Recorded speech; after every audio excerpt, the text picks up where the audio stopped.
नमस्कार बच्चों।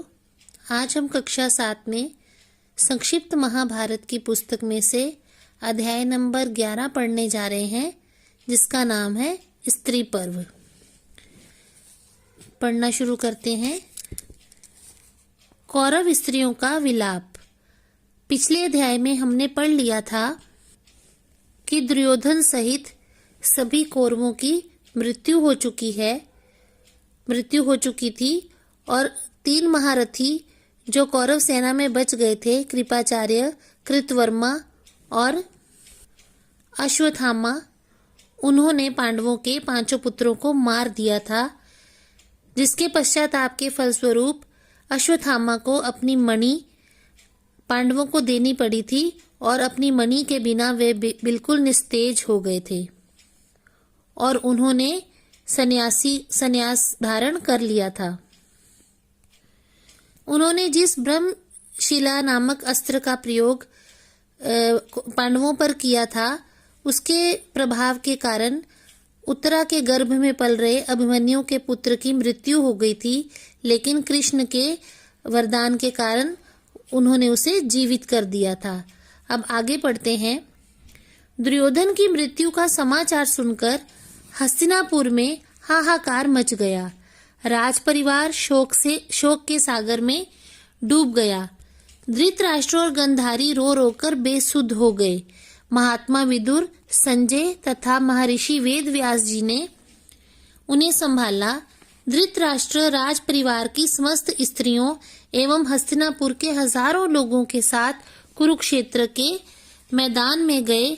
वहां का हृदय विदारक दृश्य देखकर लोग चित्कार कर उठे। हृदय विदारक दृश्य होता है मन को चीर देने वाला, मन को घायल कर देने वाला दृश्य, और चित्कार होता है रुदन, जोर जोर से रोना। चित्कार कर उठे। सारा कुरुक्षेत्र लाशों से भरा हुआ था। मृत योद्धाओं के रक्त से रेत कीचड़ बन गई थी। अगला शीर्षक है भीम की लोह मूर्ति को चूर्ण करना। चूर्ण करना मतलब चूर चूर कर देना।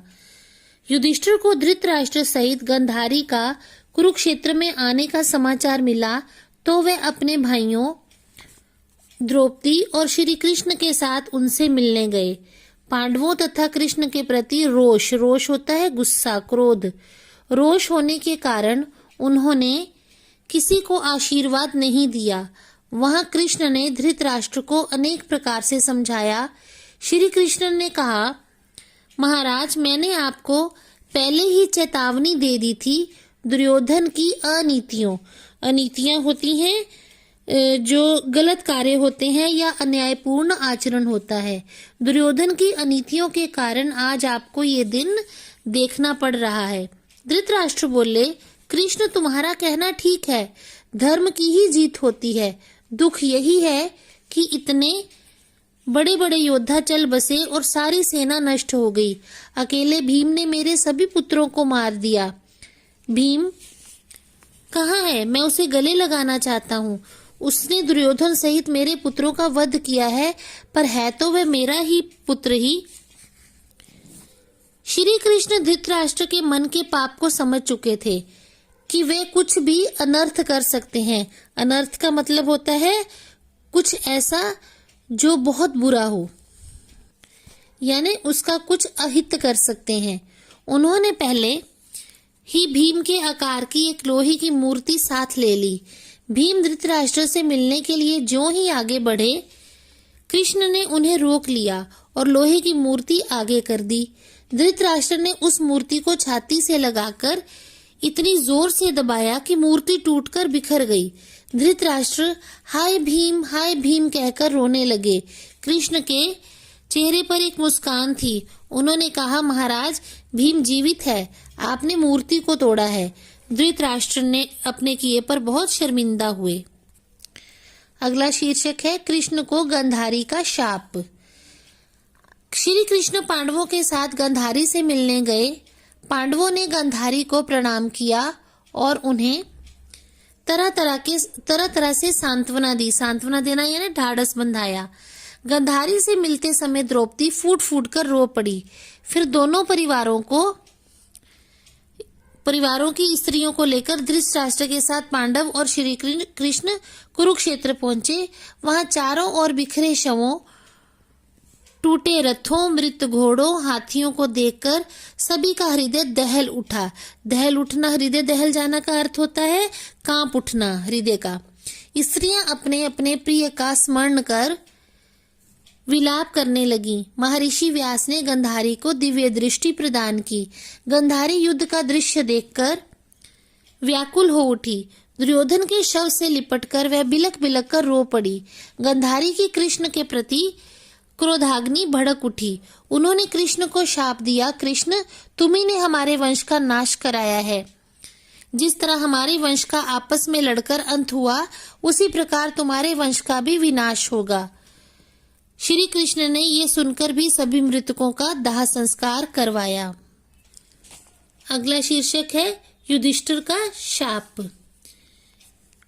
युद्ध क्षेत्र में मारे गए कौरव, पांडव तथा सभी सगे संबंधियों का विधिवत दाह संस्कार किया गया। विधिवत होता है नियम के अनुसार। जब सभी तर्पण देने के लिए नदी तट पर एकत्र हुए, तब कुंती ने पांडवों से कहा, पुत्रों, कर्ण तुम्हारा सबसे बड़ा भाई था। वह सूर्य देव द्वारा उत्पन्न मेरा ही पुत्र था। उसे भी जल अर्पण करो।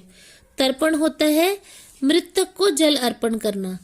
जब किसी मृत व्यक्ति को जल अर्पण किया जाता है तो उसे तर्पण कहते हैं। युधिष्ठिर और चारों भाई दंग रह गए। युधिष्ठिर ने कुछ विचार करते हुए कहा, यदि आपने ये रहस्य पहले ही बता दिया होता तो ये युद्ध ही टल जाता, ऐसी विनाश लीला न होती। किंतु कर्ण बार बार समझाने पर भी दुर्योधन का साथ न छोड़ने की प्रतिज्ञा पर अड़ा रहा।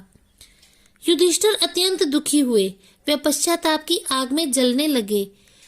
उन्होंने माता कुंती से कहा, आप ये रहस्य पहले ही बता देती तो हम सबको इतनी विपत्तियां न झेलनी पड़ती। आवेश में आकर युधिष्ठिर ने शाप दिया कि आज से कोई भी स्त्री किसी भी रहस्य को न छिपा सकेगी। तो ये आपका अध्याय यहीं पे समाप्त होता है। ये देखिए, सभी पांडव अपने मृतकों को तर्पण दे रहे हैं।